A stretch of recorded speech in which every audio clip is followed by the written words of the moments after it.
We're not riding a log flume. We're in the Doom room. I'm Alex, and I'm doomed. Zoom. I'm trapped in the room. A broom. Google Zoom broom. This is the Doom room. I'm Justin, and I'm Doom. I'm Pete. And we're going to be talking about Doom Patrol Season 1, Episode 12, Cyborg Patrol.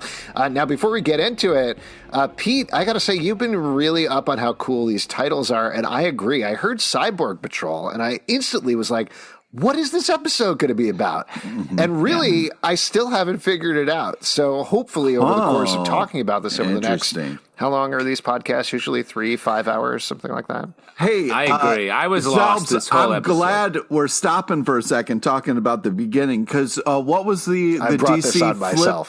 The DC flip called? Let me just think. The DC logo? Yeah. Oh, great. Well, the DC logo felt like it had an extra flair in this episode. Like they were finally proud of the show or something like that. Anybody else get that feeling? No. You didn't feel like there was a little extra put on it? No? A little pep in its step? Yeah, it felt like a little extra on there. Are you getting at something? Is there an agenda here that you're trying to edge around? Or are you I just thought they put a little pizzazz in there. It seemed like a little extra. Same logo that they've had for 11 episodes before this. This topic can logo fuck itself. So if it has been a while since you've watched the episode, Cyborg was captured by the Bureau of Normalcy and taken to the Ant Farm. And in this episode, the rest of the Doom Patrol puts up a rescue mission to get him back. By the end of the episode, Cyborg is beating the shit out of his father, and that's where we end. Yeah. There you go. Recap. This is a tough every dad's nightmare, every son's dream, I guess is what it is. Jesus, what? Yikes. What? Okay, let's get into this. No, I'm just, right? For everybody, right? No. So I feel bad. I was going to surprise you, but I have your dad here right beside me. I was going to reveal it. Now I feel weird because you want to kill him. Is that actually how you feel, Pete? No, I think there is something that, you want to stick up to your father, punch him in the face once. You know what I mean? And have sex with your mother. Whoa. Yeah, the second part never, that was you. You put that in there. Nope. Freud did, but go ahead. No one's ever heard this theory before. You can't buy in for half of it, Pete. You got to go whole hog. Nope, you said it. I don't think that's how this saying goes, but okay. Don't be afraid of your feelings. Oh, wow, you're on it today, Justin. That's good. So, well, I didn't have the room you didn't have rhyme. the Zoom room. I didn't have the room rhyme. You tried to bring it afterwards. To prove myself. Yeah. Well, overall, as very cleverly indicated by this title, this episode is all about Cyborg and what's been going on with him, really bringing that to a head here. So how did you feel about this? How did you feel? Obviously, this isn't a conclusion of the character's arc by any means. We still have a couple of episodes to go here in season 1, let alone 2 seasons beyond that. But how did you feel about where he ended up? Justin, as your first time through here, what was your big takeaway? It's a tough episode. I feel like you want him to be making more progress. I feel like this was he hasn't cracked this mystery, and he is stuck doing something he doesn't want to be doing. He maybe killed his dad. We don't really know at the end of this episode. He's playing into nobody's hands. He's just acting rashly. At the same time, all the other characters are sort of getting more grounded and more centered and just becoming better people. So it's a bummer to see him going in the wrong direction. I don't know. I hear what you're saying with this. It's a tough episode. I really thought it was a very enjoyable episode, really crazy. They released the butts. I mean, it's all over the place. You know what this episode was to me? Very Legion. This was like an episode of Legion. Mm-hmm. Almost like the facility was like, oh, this is where I could see Legion being right off camera. Do you think now, as a line producer, when they say, okay, this is the episode where we got to show the Big Mac, do you think as writers we're like, well, fuck that. If the Big Mac's going to happen, then we're putting butts everywhere. What? What? All right, keep going. Draw more of a connection between these two thoughts, Pete. Well, I'm just saying that, it was this funny, weird moment where we had this gold plate and then this guy was delivered a Big Mac. And as far as we know, that guy's only job was just to tell everybody the butts were loose. It was a weird episode. I get the Legion reference very much, but there was so much craziness kind of going on. Are you trying to suggest that in the writer's room they came up with the McDonald's thing first and they were like, well, if we're introducing McDonald's, we have to introduce where McDonald's comes out of eventually. And that's how they got to the butts. Exactly, yeah. Yeah. Oh, I see. It's a pooping thing. It's always a pooping thing with Pete. Yeah. He's a buck guy. Yes, I'm not quite sure what we're talking about anymore. To respond to the cyborg of it all, I think what this episode was a lot about wasn't necessarily about revealing or getting him past his trauma, but deepening it because he is starting in a much more heightened place than everybody else. He's the superhero, like they talk about a lot in this episode. He's the great and mighty cyborg. And this is about completely breaking him down, which hopefully will get him to a place where over the next couple of episodes, he will begin to heal and he will begin to grow like a lot of the other characters in the show have. But he has to get to his lowest point first. And that tracks because he's the one who sort of came in being like, I'm composed. I'm a real superhero. You guys are all, Morlocks. Yeah. And here he now is realizing he's down there with them. He's a Goonie too. Mm-hmm. Yeah. He's like the girls in Goonies and they're like, do we belong down here? And then we find out when they put the jacket up the well that Andy is a Goonie. Yeah. Andy and Goonies never say die. And this one's mine. I'm taking it back. I'm taking them all back. And also, Baby Ruth. Right. Yeah. Mm-hmm. Yeah, we've all seen that movie. Sure have. We seem to have proven it, yes. Getting back to the cyborg of it all once again, though, there's a lot of different things that go on here in terms of the truth of what actually happened to him, what happened to his armor. We see Grid is manipulating his memories. Maybe his dad manipulated his memories. Maybe Mr. Nobody is manipulating his memories. That's what it seems like. Is yes, Mr. Nobody's the puppet master. Well, that's my big question here is ultimately, what do you think actually happened to Cyborg / are we even supposed to know / does it even matter? Whoa. As far as internally, you mean? In terms of his origin, we get a lot of tweaks and differences and changes to his origin. We've seen that footage has been edited out even before he goes to the ant farm. Here, we find out that his father did things to him. He has to relive the explosion over and over and over again. And first he thinks he's completely imagining it. And then he thinks, oh, wait, maybe Grid is manipulating his memories. Then he thinks his dad did it. And then by the end of the episode, Mr. Nobody is like, it was me the whole time. And then there was a moment where like 722 maybe was kind of in on it because he heard his inner thoughts out loud. And then you're like, what's going on? Yeah, to borrow a phrase from Oprah, what is the truth is my question. Whoa, you're quoting Oprah on us now. Did you borrow that from her directly? I did. I called her up and I said, hey, I'm taping my Doom Patrol podcast. And she said, the Doom Room? The Doom Room? Yeah. She was like, boom, boom, I'm in the Doom Room. And you were like, well, we actually used that one. Do you know anything? Log flume. Oh, okay. Thank you. That's where I got it from. She was actually on a log flume at the time. That's where she came up with it. Rich people can do whatever they want. She was like, I'm on a log flume. Is it too much when we start recapping the podcast that we're currently doing? Like, I feel like this is some kind of meta thing. That's interesting, but just in case you guys missed it, Pete was questioning whether we were recapping the podcast that we were recapping during the podcast where we were recapping. And the whole cyborg of it all is that. Let me throw out a theory. Let me throw out a cyborg theory here. Honestly, I feel like Grid has invaded this podcast. Yeah, it is exactly. Which one of us is Grid? Well, I want to talk about Grid because Grid seems like the enemy. Cyborg is scared of Grid, and but what if Grid's job is to keep Cyborg going and healthy? The nanites are invading his body because Cyborg's not doing well and is falling apart. Grid shows him this footage over and over again because I think Grid, much like the light being, is trying to be like, hey, this is something that you need to figure out. Just give me talk for a second. You need to figure this out to be whole. And the enemies here are Silas and Mr. Nobody, and Grid is actually trying to do the right thing. Well, first off, Grid didn't mention to him that, oh, yeah, the nanites are like rebuilding your body to make you fully a machine. I think there's a lot of different going-ons here, and I don't like you throwing the light being under the bus in this instance. It's not throwing light being under the bus. It's saying light being did this for Larry, and maybe Grid is a similar situation, is inside Cyborg trying to be like, here's what you need to work on. Potentially, though, I don't know. Maybe this is coming as a comic book reader where we've seen Grid go crazy and take over Cyborg multiple times, but I just don't trust that program. Also, generally speaking, I've seen a lot of sci-fi shows and movies, and usually AIs don't turn out that well. So, I don't know. I have a sense of like, yeah. I've never seen a robot go bad. Robots are so helpful. Yeah. You've been watching like the AI, right? AI, the Iron Giant. Mm-hmm. Oh, Iron Man. My computer. I watch my computer a lot, and it does only good things and what I want. Wow. My computer went rogue, actually. I'm recording this on a tin can and a little bit of rope.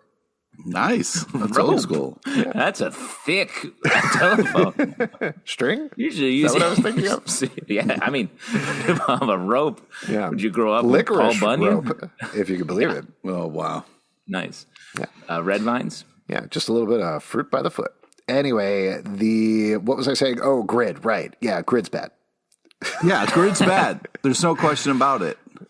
Yeah, but I also think something that this episode brought up is I do think Silas probably isn't good per se, but I don't think Silas is bad. I do think what we got here is you're supposed to buy into the idea that Silas is bad. He may do the wrong things, but he is doing it for his son, and he's doing it to help him. And ultimately, the fact that he does help build this plan with the Doom Patrol, which I thought was great. I love that. It was a pretty good plan.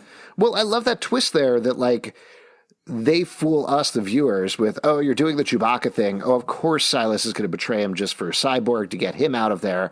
But actually, it's a double feint. Everybody's in on it, and they have an escape plan that they've worked on with Silas. So he actually is working with everybody.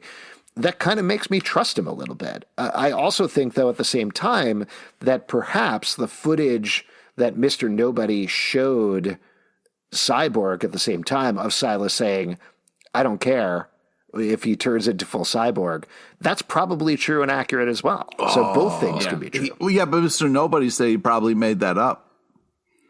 If there's anybody on the show we can't trust, it's Mr. Nobody. I don't trust somebody who puts a gold bowl around a Big Mac and acts like what is that? What are you getting at? That is so weird. That's also a bad guy. So yes, you can also not trust that general who doesn't care and made butts. So I love that detail. If we really want to get into it, the whole idea here is they are the Bureau of Normalcy. So of course they're not going to eat something fancy. They're going to eat McDonald's Big Macs, and that's pretty much it. And that made sense to you? You were like, yes, this makes sense. I just explained how it made sense to me. It's the Bureau of Normalcy, so we're going to have gold-plated Big Macs up in here. What's the crappiest, most normal food you could think of? McDonald's. Oh! What? It's bad, man. Come on, Golden Corral's worse than that. I mean, what are you doing? Okay, I guess, yeah, sure. If you acted like a human raccoon and jumped into a trash can, that would also be worse than McDonald's. You're right, Pete. I'm sorry. Yeah. I'm sorry.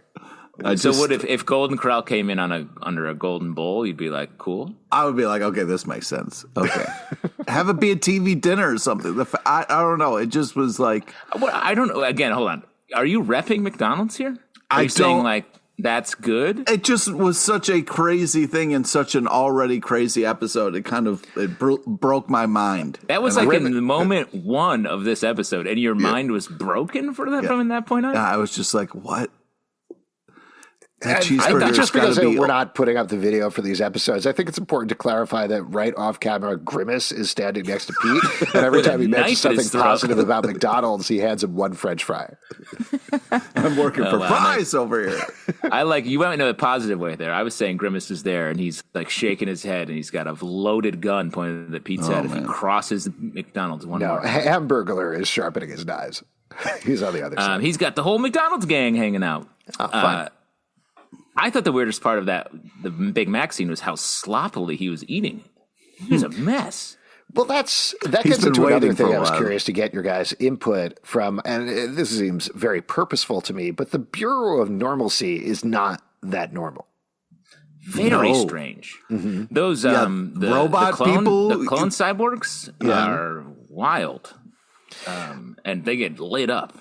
Right. And of course, they're just off kilter the entire time. I think that ties into why you were getting the Big Mac under the platter, if we could just kind of put that in the rearview mirror. I think that's why they have a whole room full of carnivorous butts. They have the cyborgs floating around, all of this stuff going on. They're doing things in a way that are clamping down on what they consider to not be normal, to be abnormal. But ultimately, what we're learning through the show is being abnormal is the normal way to be, because we are all unique. I think that's the thesis statement in a certain way of the show and what we get through every member of the Doom Patrol. I think that's spot on, and it's about who gets to say what's normal, and that's their whole thing. They can say these butts are normal, and we have to protect the butts, but they're we as a viewer are like these are weirder, yeah. The butts. Should we talk about some of the other characters? Because obviously other folks are affected in different ways. Real quick, you were talking about the plan. I thought was very cool. As soon as Rita wasn't there, I was like, there's something we're not seeing. There will be a reveal here. I didn't see exactly that coming, but I really like the way she was in Cliff and gets to come gross. out. Very So gross, but also like Cliff being interrogated was hysterical. Yeah, I just want to get back to the Rita thing, though, Pete, because as we've established this episode, you're into some really fucked up sex shit. Did you feel like that was vor? Is that a thing that you're into? Vor? What? Oh, What are you you're even pretending you don't know what vor is. Yeah, Okay, Pete. I'm not Okay. pretending. I literally don't. All right, we'll talk about it when Hamburger's knives aren't at your throat, okay? Hamburglar's a big vor guy. I don't know what it is either, but I'm curious. We'll see if anybody writes in about that and complains in any way. But I did love the Rita thing. Super gross. We barfed him up. I did love how the plan rolled out. Loved all of the torture moments, too. I thought they were really interestingly done. Jane, in particular, with that guy was so funny. The thing So when he's- funny. She's yawning at him, just like The Reservoir Dogs line I thought was really funny. Yeah, him dancing to the side and her saying, yeah, we've all seen Reservoir Dogs. Great. and she calls him like a broke ass Dexter or something. Really funny. And then Karen showing up and rom-comming him out, I thought was cool. Oh man, That was great. I love something that I loved about that, which is a relatively small moment, is as the show goes along, they have more tools that they can work with. And that is something like they don't need to spend time introducing her. They could just bring her out, use her rom-com powers, and kind of roll on from there. It's very fun. It's cool. What did you think about, I wanted to ask about Larry in particular, because they don't drive too hard onto it, but this is obviously a big deal for him going back to the Bureau of Normalcy, going back to the ant farm, and he reaches a very different place where the negative spirit is now outside of him, but he's still awake. So what are your thoughts there about how that affects Larry potentially going forward? Well, just to take it back a little bit, also, Larry, it seemed like he called the meeting for everybody to kind of break things down. So I'm very excited about Larry's growth. Larry seems to, even though he's going to go through the torture, like when he takes a knee and starts talking to the light being like, hey, guy, I know we're not supposed to be here and this is crazy, but we got to do this. Very touching moment. I loved it. Do you think the Ant Farm is related to Alien Ant Farm? The band that covered Smooth Criminal? I just wanted somebody to pick up the place and shake it. You know what I mean? Like after you call it Ant Farm, I feel like, come on, right? Come on. There has to be larger people outside watching. Right. I think the Larry stuff in this episode made me think there's more to his powers going on here. The way Forsyth used language like one asset split into two, as if the light being is completely separate and Larry's radiated body is something that they could use to advantage. And then Larry seemed very weak. He was awake but weakened with the light being out. It makes me think maybe the light being is like keeping him alive. And he's so radiated that it may be like he can't really live without the light being inside. Well, but he is awake at the same time now, which is interesting. So I feel like having the negative spirit stuck in some sort of tube is going to definitely change the dynamic for them, even though they are working as a team. And I think it's fair to say, just because we know there's multiple seasons of the show, that's not going to be the status quo going forward. You don't think he's going to keep him in the tube, though, right? You think he's just going to let him out? Like open up the top of the tube? Yeah. You're not going to keep the light being in the tube, make him be a tube being or something. Isn't that line from Dirty Dancing? Don't keep the light being in a tube? Yeah. Mm-hmm. That's exactly how that goes. Yes. Nobody puts the light being in the tube. Yeah. There we go. No need to revisit that movie. You got it cold. So that's good stuff with Larry. We didn't talk about Cliff at all, which there's a lot of fun stuff with him in this episode. I liked having, after a very introspective episode for Cliff confronting Clara, we just got some good old-fashioned Brendan Fraser fun in this one. Yeah, a couple great what the fucks, like just some fun moments. The Chewbacca stuff I thought was really funny and sort of like a way to make a reference like that without being so deep in on it, like it was a very sort of done in a tense cool way. Elevator ride. It was a tense elevator ride. Now, every elevator ride is intense. Do you think the rest it's like of a them tiny room? Have they seen Star Wars? Is my big question there, because Cliff has clearly seen it. Have the rest of them seen Star Wars? Well, Rita, I mean, it's sort of not her movie, not her type of movie, and it came out later. She's sort of like, I don't really like all this genre stuff. Mm-hmm. All right, I guess we'll have to find out. That's definitely a big dangling plot line for future episodes. But wait until Star Wars Patrol. Yeah, there we go. That'll be Cliff being beaten by a magnet. Very funny. Yeah, it was harsh when she was like, "We beat you with a magnet." But also nice that he crushed the ladder. Her. Yeah, that was cool. Great timing on Rita. Just kind of like wait for it, and then release Cliff and talk about how he is useful, which I think is great and true. I think even if you're a brain in a can, you're still useful and part of the team. Did you guys figure out the math problem? By the way, Pete, you figure out the math problem? Oh my God! Why would you do that? Fuck those math problems. Oh yeah, that was. I mean, that's hard to figure out for most people, for anybody, really. I don't think that was I figured it out. But come on, Cornell. Let's hear it. Let's fucking do it, Cornell. What is it? I'll leave it up to the listeners to figure it out. It's fine. When is it? No. I'll reveal it. I didn't figure it out. Yeah. Okay. All right. There we go. Does she say the whole problem? I don't think she does. I don't know. I don't think she finishes. Who cares? I glaze over when someone starts. If a train leaves at Chicago, I like math. I'm a big math guy. I did math research in high school. I was in the math research program. What does that even mean? Yeah, I discovered a couple of theorems. We got to get to the bottom of this division symbol. No, I investigated. I did research on more complex mathematics, and the goal was to come up with theorems that hadn't been developed yet. And I did that. I wrote 2 math research papers. Wow. And the sort of how do you like them apples? That was you originally, right? That was my first problem, yes, that I solved, first theorem. Did you submit your research in your submission for Cornell? Is that how you got in? You showed them your math research? I originally went to Cornell to do double theater and math. And then I got to Cornell and I was like, I don't want to do math.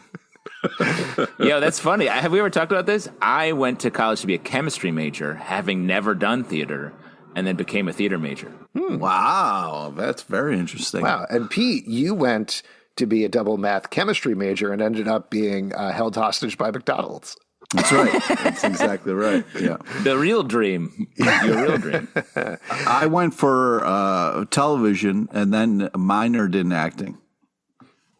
Interesting. Wow. That's great. Look at us theater. We're all theatrical dudes. What a good time. Now, what else should we talk about from the episode? We did touch on the butts a little bit.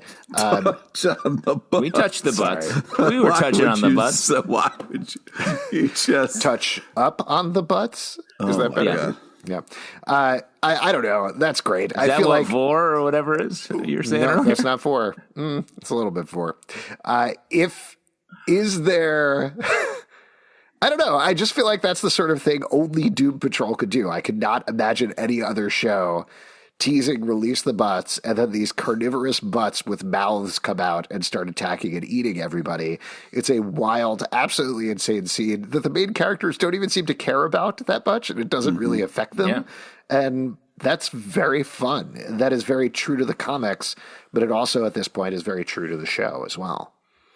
Yeah, I agree. This show is very cool about the way they do like everything, and the fact that our main people, of course, they're not going to freak out. They've seen every day they see weird shit, so they're like, tooth butts, great. We got to get out of here. Yeah, but I mean, eventually they're going to have to round up all those butts, right? Somebody else's job.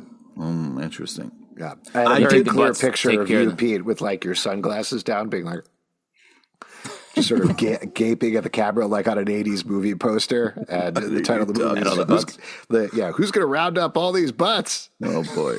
I did really like Mr. Nobody's 8-bit graphics for Cyborg winning. I thought that was like really funny in a really fucked up situation. Mm-hmm. I guess maybe the ant farm janitor just like is like, poof, guess I'll be cleaning up all these butts, and has a big broom that he pushes him around with. Yeah, he's teaming up with Pete in that movie. He's also on the side, rolling his eyes, played by Pauly Shore.